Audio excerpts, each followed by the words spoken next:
정년퇴직을 하고 나니 부부 사이가 냉랭해졌어요. 2023년 5월 18일 아리아나 뜬의 박사와 만남 후 스리랑카 종교 지도자 모임 참가. 안녕하세요. 오늘 스님은 아리아나 뜬의 박사님을 만나기 위해 사르보다야 본부로 이동했습니다.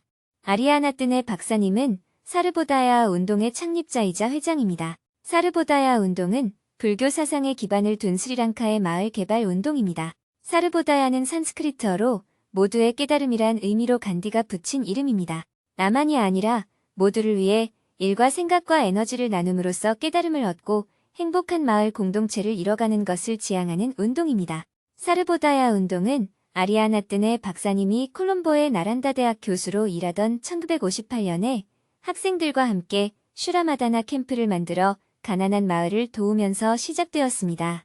사르보다야 운동은 5단계로 마을 개발을 실현해 갑니다. 먼저 슈라마다나 캠프를 만들어 공동체 정신을 공감하게 하고 다음으로 부녀회, 청년회, 노인회, 어린이회, 농민회를 만들어 훈련을 실시합니다. 3단계는 마을위원회를 구성해 마을 단위의 사르보다야 공동체를 출범시켜 마을에서 시급한 일부터 함께 해갑니다. 4단계는 수입을 발생하게 하는 직업훈련을 하고 마을 신용금고를 만들어 자활을 도모합니다. 5단계에서는 마을 단위에서 벗어나 다른 마을과 협력하며 지역사회 운동을 벌입니다. 사르보다야 운동 본부는 마을 지도자와 유치원 교사를 교육하는 것을 시작으로 마을 개발, 직업 훈련, 마을 금고 프로그램 등 다양한 프로그램을 제공해 각 마을이 스스로 살 길을 찾도록 돕는 일을 하고 있습니다. 올해 92세인 아리아나 뜬의 박사님이 위층에서 내려와서 스님을 맞이했습니다. 10년 전에 방문했을 때는 박사님의 건강이 좋지 않아서 2층 처소에 올라가서 배웠는데 오늘은 아래층으로 내려왔습니다. 한때 박사님의 목소리가 거실에 울렸습니다. 두 분은 한참 동안 서로를 껴안고 있었습니다. 몇 년 만에 왔나요? 아마 10년 만일 거예요. 내가 죽기 전에 봐서 너무 반갑습니다. 박사님이 스님을 맞이해주는 모습에 스님도 눈시울이 붉어졌습니다. 박사님 내외는 스님에게 정성스레 마련한 아침 식사를 대접했습니다. 어쩐 일로 스리랑카에 왔어요?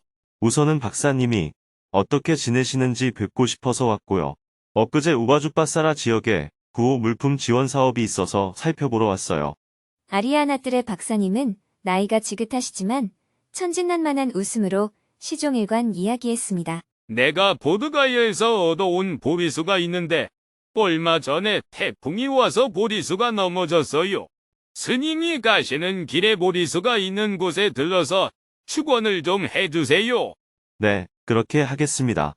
스님, 올해 나이가 어떻게 됩니까? 올해 70살입니다. 우와, 젊네요. 아닙니다. 70이면 나이가 많죠. 앞으로 활동할 시간이 많이 남아서요. 나는 70에 전 세계를 돌아다녔어요. 저는 지금 은퇴를 준비하고 있어요. 안 돼요. 은퇴는 90세에 하세요. 스님은 아직 절대 은퇴를 생각하면 안 돼요. 정토회는 70세까지가 정년이에요. 이제 마무리를 해야 합니다. 스님이 걸을 수 있을 때까지는 활동을 해야지요. 지금 시골에서 농사를 짓고 있어요. 90세까지 농사는 지을 수 있을 것 같아요.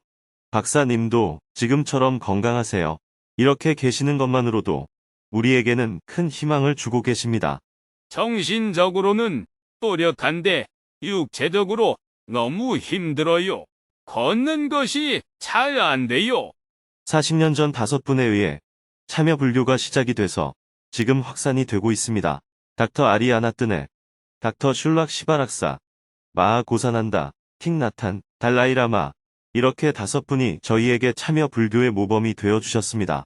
제가 박사님을 처음 뵈었을 때가 벌써 30년 전입니다. 처음에는 보스턴에서 배웠죠. 기독교와 불교의 대화 모임에서요. 1993년도에 시카고 종교 박람회에서 또 배웠죠. 그 이후로 교류가 시작되었습니다. 1995년에는 수자타 아카데미에도 다녀가셨어요. 그때는 시작한 지 3년밖에 안 되었을 때였어요. 지금은 수자타 아카데미도 많이 커졌어요. 올해가 30년째입니다. 아, 기억나요? 정말 오래전이네요. 박사님이 왔다 가시고 마을마다 유치원을 세웠어요. 여기 사르보다야 운동을 본받았어요.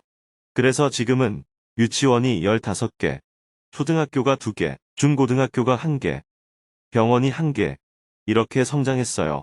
내 딸이 여기 명상센터를 총괄하고 있어요. 나는 이제 내 딸에게 인수인계를 마쳤어요. 우리 딸뿐 아니라 6명의 자녀들이 다 자라고 있어요. 6명이 손주를 낳았으니까 25명의 후계자가 있어요. 그래서 나는 스님이 안 되어서요. 저는 25명 이상의 제자가 있을 겁니다. 아리아나뜨네 박사님은 시종일관 유쾌하게 대화를 이어갔습니다. 어느덧 헤어질 시간이 다 되었습니다. 스님이 나가려고 하자 몸이 불편하시다고 한 박사님은 천천히 움직여 스님께 엎드려 인사를 했습니다. 박사님은 그렇게 잠시 멈추어 스님께 인사를 했습니다. 스님은 가는 길에 아리아나뜨네 박사님의 딸인 마라싱에님과 함께 박사님이 이야기한 보리수에 들러 축원을 했습니다. 보드가야에서 가져온 보리수 한 그루가 얼기설기 얽힌 대나무를 지지대 삼아서 있었습니다. 보리수는 지난번 폭풍 때 쓰러져서 다시 세웠다고 했습니다. 축원 후에는 명상센터를 둘러보았습니다. 10년 전에 들렀던 기억이 새록새록 떠올랐습니다. 명상센터 안에 있는 박물관, 도서관까지 모두 둘러본 후 스님은 평화 메시지를 남겼습니다. 현대 사회의 문제를 마음, 사회, 환경으로 보고 함께 해결하려고 하신 아리아나뜨네 박사님의 고견에 전적으로 동의하며 평화와 행복을 위한 박사님의 평생의 노력과 흔적이 담긴 평화센터를 방문하게 된 것은 큰 영광입니다. 평화를 위한 박사님의 열정이 온 세계에 실현되길 기원합니다. 2023년 5월 18일 한국에서 온 법륜. 스님은 월폴라 라울라 연구소로 이동했습니다. 도착하자 갈칸데 단만한다 스님이 맞이해 주었습니다. 어서 오세요. 먼 길 와주셔서 감사합니다. 스님이 무슨 일을 하시는지 궁금해서 이렇게 찾아왔습니다. 잘 지내셨지요? 연구소 바로 앞에는 큰 호수가 있었고 조용하고 포근했습니다. 단만한다 스님이 운영하는 연구소는 부처님의 가르침을 기초로 공정한 사회를 만들기 위해 노력하고 있는 곳입니다. 비폭력적이고 통찰력이 있는 접근 방식을 통해서 문제를 해결하고자 하고 나아가 실천하는 공동체를 개발하려는 목표를 가지고 있습니다. 연구소 입구에는 이곳에 들어오는 순간 당신은 종교, 성별, 국적, 계급도 다 내려놓고 한 사람으로 참여합니다라고 쓰여 있었습니다. 그것을 보고 스님이 말했습니다. 저는 지금부터 한국인이 아닙니다. 사람들이 스님의 이야기를 알아듣고 모두 웃었습니다. 단만한다 스님은 2018년 아이넵 투어로 한국에서 정토회를 방문하고 많은 영감을 받았다고 했습니다.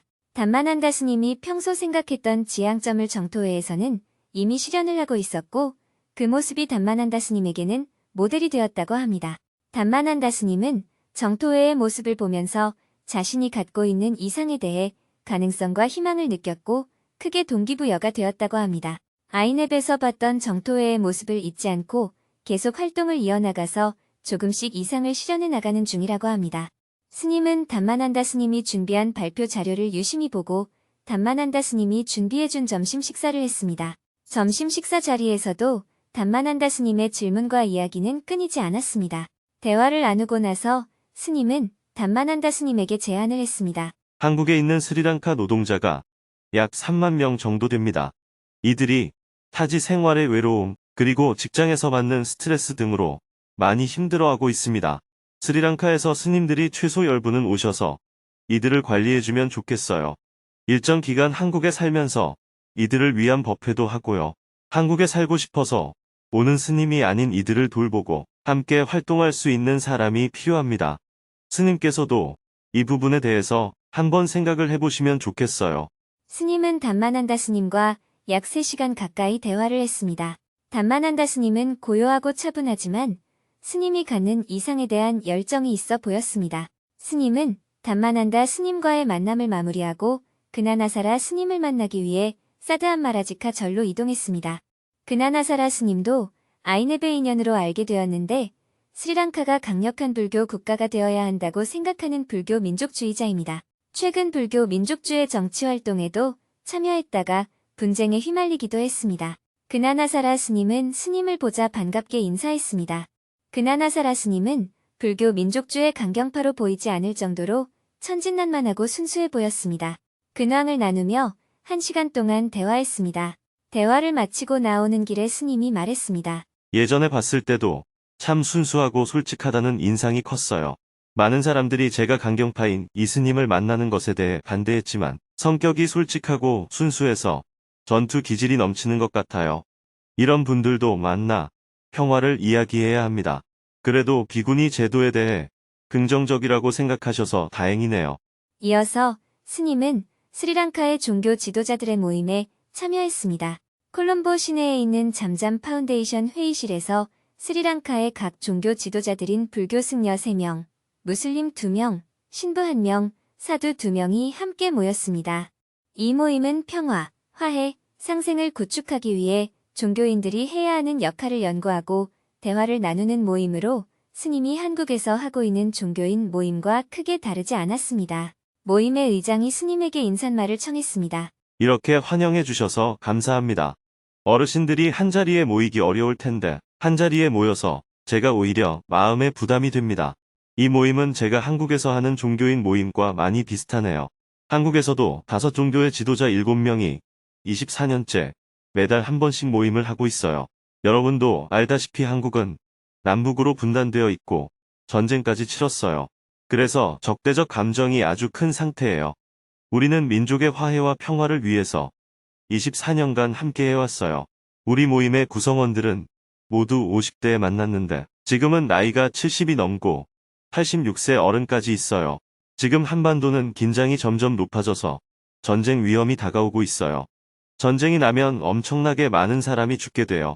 예전에는 남북 갈등이 있어도 미국과 중국이 뒤에서 말리는 입장이었지만 지금은 미국과 중국이 뒤에서 부추기고 있어서 갈등이 더 심해지고 있는 상황입니다. 종교인 모임에서는 통일을 생각하면서 활동을 해왔는데 지금은 통일은 고사하고 우선 전쟁이 일어나지 않는 평화라도 왔으면 좋겠다는 입장으로 활동을 하고 있어요. 한국도 일제 식민지 시대를 겪었고 남북이 전쟁을 했기 때문에 스리랑카와 매우 비슷한 역사적 경험을 갖고 있습니다. 저는 지난 4월 4일부터 코로나 이후 사람들이 어떻게 살고 있는지, 얼마나 어려움을 겪고 있는지 살펴보려고 동남아시아와 남아시아 지역 전체를 둘러보고 있습니다. 그런데 가난한 나라의 가난한 사람들 형편이 더욱더 어려워진 것 같아요. 그래서 저는 어떻게 어려운 사람들을 돕고 어떻게 함께 일을 할 것인가 그 길을 찾고 있습니다. 그리고 어떻게 갈등을 평화적으로 해결할 것인가 고민하고 있어요. 주로 소수민족, 소수종교, 여성이 사회 안에서 차별을 받고 어려움을 겪고 있는 것 같아요. 우리 눈에 잘 보이지 않는 소수자들을 어떻게 고통에서 벗어나게 할 것인가, 어떻게 갈등을 평화적으로 해결할 것인지를 모색하는 것이 우리 종교인이 해야 하는 일인 것 같습니다. 이렇게 초대해 주셔서 다시 한번 감사합니다. 스님의 이야기가 끝나자 몇몇 종교인들이 질문을 했습니다. 스님도 한국에서 평화와 화해를 구축하는 일을 하시는 것으로 알고 있습니다. 그에 관해서 정부는 어떻게 반응하는지 궁금합니다. 아무래도 이런 대화의 모임은 진보적인 정권에서 조금 더 긍정적으로 보고 보수적인 정권은 조금 덜 우호적으로 보는 편입니다. 그럼에도 불구하고 우리는 정치에 관여하지 않고 평화 구축을 위한 제안을 계속하고 있습니다.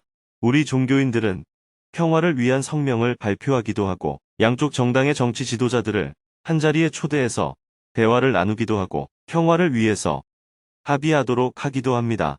올해가 한국 전쟁이 휴전한 지 70년이 되는 해이기에 전쟁을 종식하는 선언을 하자고 준비하고 있습니다.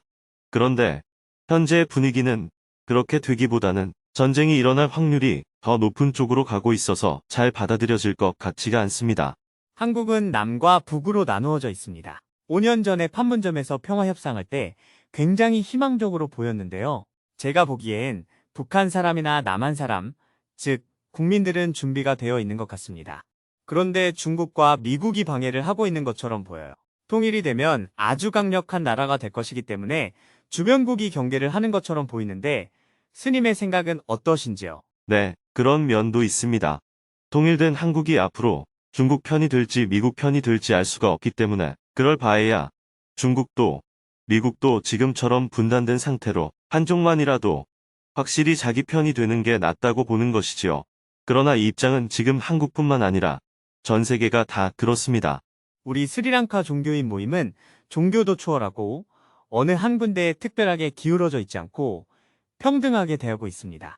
우리는 시민들을 평등하게 돕고 싶습니다. 우리는 차별이 없고 중립적인 견해를 유지하기 위해 노력하고 있고 스리랑카 밖의 일들도 도울 생각이 있습니다. 이번 기회에 스님을 만나서 감사합니다. 한국도 차별이 없는 세상이 될 수 있도록 함께 노력하고 싶습니다. 감사합니다. 중립적으로 한다는 게 사실은 어렵습니다. 그렇지만 해야 할 일입니다. 혹시 여러분이 한국을 도와줄 생각이 있다면 한 가지가 있겠습니다. 혹시 한국에 전쟁이 일어날 것 같으면 평화를 위해서 전쟁을 반대해 주십시오. 전쟁을 하는 사람들은 늘 어떤 이유를 만들곤 합니다. 그러나 전쟁은 어떤 이유에서라도 하면 안 된다는 입장에서 전쟁을 반대해 주십시오. 약 1시간 반 동안 종교인들과 대화를 나누었습니다. 스님은 내일 새벽 비행기로 인도네시아로 이동할 예정입니다. 오늘은 법문이 없었기 때문에 지난달에 수행법회에서 소개하지 못한 내용을 전하며 글을 마칩니다. 정년퇴직을 하고 나니 부부 사이가 냉랭해졌어요. 저는 65세이고 지난해 6월에 정년퇴직을 하고 지금은 집에서 소일하면서 얼마 전 불교대학을 마치고 이번 주 토요일에 경전대학 입학을 앞두고 있습니다. 제가 수신제가를 잘 못해서 저희 부부는 2달 동안 냉전 상태에 있습니다. 딸까지 셋이 함께 살고 있는데 집사람은 모두 흩어져서 살자고 선전포고를 했고 그래서 제가 이번 토요일에 가족회의를 소집했습니다. 저는 집사람에게 일단 둘이서 한 달 동안 하루에 한 번씩 칭찬을 해보자고 제안을 하려고 합니다. 그 이후에도 도저히 같이 살기가 어렵다면 각자의 행복을 위해서 놓아주려고 결심을 하고 있습니다. 하지만 좀 더 좋은 해법이 있을까요? 부부간의 갈등이 정년퇴직 이후에 심해졌습니까? 아니면 그전에도 심했습니까? 그전에도 일부 평행선 가치 갈등이 있었지만 정년퇴직 후로 더 심해졌습니다. 그럼 정년퇴직하고 어떻게 생활했습니까? 제가 불교대학을 다니면서 지금은 소일거리를 하고 있고 나름대로 충실하게 살려고 노력하고 있습니다. 청소라든지 밥이라든지 이런 집안일을 어느 정도 분담을 하고 있습니까? 지금 상황을 말씀드리면 제가 먹은 설거지는 하고 있습니다. 쓰레기 분리수거와 청소기 필터 청소를 하고 있고 또 집사람이 어깨가 아프다고 하면 빨래를 들어준다든지 이런 식으로 도와주고 있습니다. 제가 섬세하지 못하다 보니 알아서 하지는 못하지만 시키는 것은 잘하고 있습니다. 부인은 직장 생활을 했습니까? 아니면 주로 가정주부로 지냈습니까? 가정주부로만 지내지는 않았고 파트타임으로 일을 아직도 하고 있습니다. 직장에 다니면서 돈을 벌 때는 부인이 밥이나 청소를 다 해주거나 남편이 가사를 안 해도 돈이라도 버니까 하고 감안을 하는 것이 사람의 심리입니다.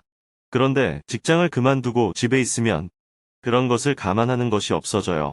그래서 커피 한 잔을 달라고 해도 보기가 싫은 거예요. 본인은 놀면서 손이 없나 자기가 만들어 먹으면 안 되나 이런 마음이 드는 것이 사람의 마음입니다. 그렇기 때문에 은퇴를 하고 나서 평생 일했으니까 이제는 좀 쉬어야지 하면서 혼자 놀러 다니면 부인 입장에서는 같이 살기가 어려워져요. 아내와 관계를 회복하려면 이렇게 말해야 합니다. 여보, 그동안 혼자서 가정 살림한다고 힘들었지? 보면서 안쓰럽기는 했지만 나도 직장 다니면서 너무 피곤하고 힘들어서 제대로 못 도와줬어.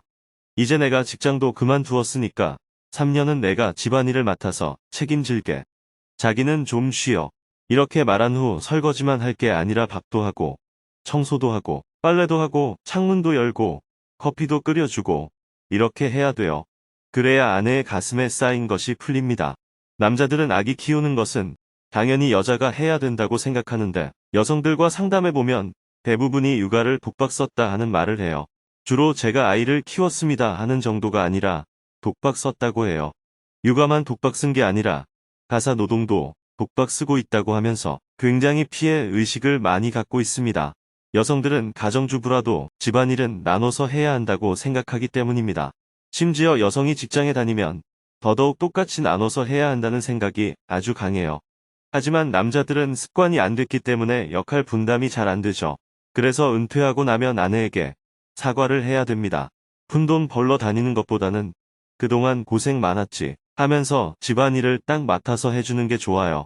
그런데 남자들은 늘 그런 일은 안 하고 돈을 좀 더 벌어서 갖다 주면 좋아하지 않을까 하고 생각하거든요.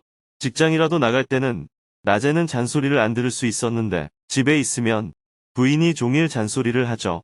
음식도 스스로 못 챙겨 먹는 남자는 삼시세끼를 챙겨줘야 하니까 삼식이니 이식이니 이런 말도 생기잖아요. 부인이 따로 살자 하고 말을 한다는 것은 뭔가 생활이 불편하다는 겁니다. 남편이 있음으로 해서 혼자 사는 것보다 이익이 되어야 하는데 남편이 있으면 오히려 밥을 차려줘야 되고 이것저것 챙겨줘야 하니 귀찮은 느낌을 받는 거예요.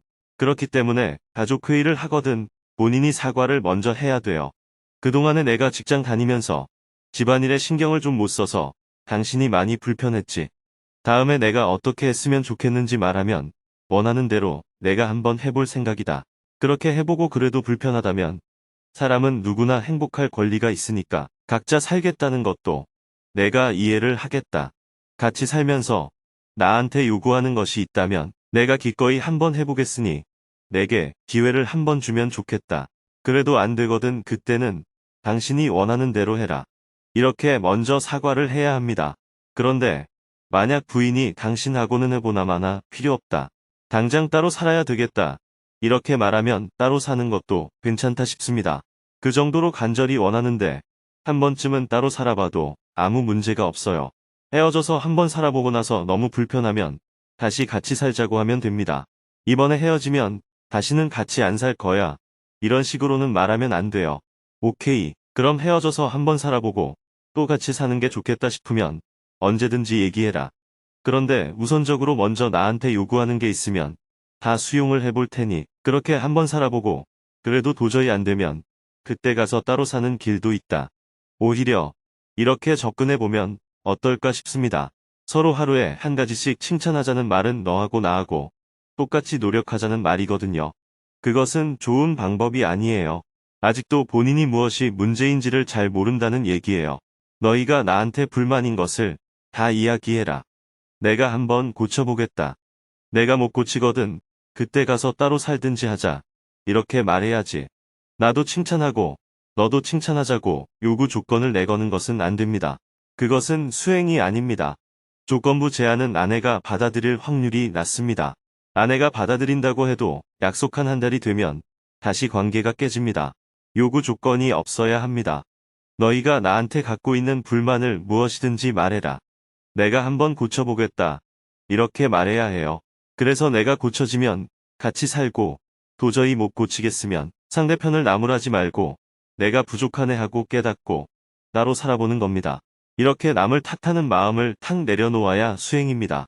그렇게 요구 조건을 걸면 수행이 아니에요. 나도 하나 칭찬하고 너도 하나 칭찬하자는 제안은 요구 조건이 들어있거든요. 책임이 반반 있다는 생각이 있기 때문에 그런 제안을 하는 겁니다. 책임이 나한테 있다는 관점을 딱 가져야 아내의 가슴에 맺힌 한이 풀립니다. 따로 살자고 하니까 그래 따로 살아보자 이렇게 화끈하게 결정을 해버리든지 그게 아니라 조금 선택의 여지를 주려면 너희가 원하는 것을 다 말해라. 내가 다 한번 고쳐볼게. 안 고쳐지면 그때 가서 너희가 원하는 대로 할게. 이렇게 말하든지 통 크게 나가면 좋겠어요. 나도 한번 칭찬하고 너도 한번 칭찬하자고 제안하는 것을 보니 아직 본인이 좀 정신을 못 차린 거예요. 고맙습니다. 스님 말씀대로 해보겠습니다.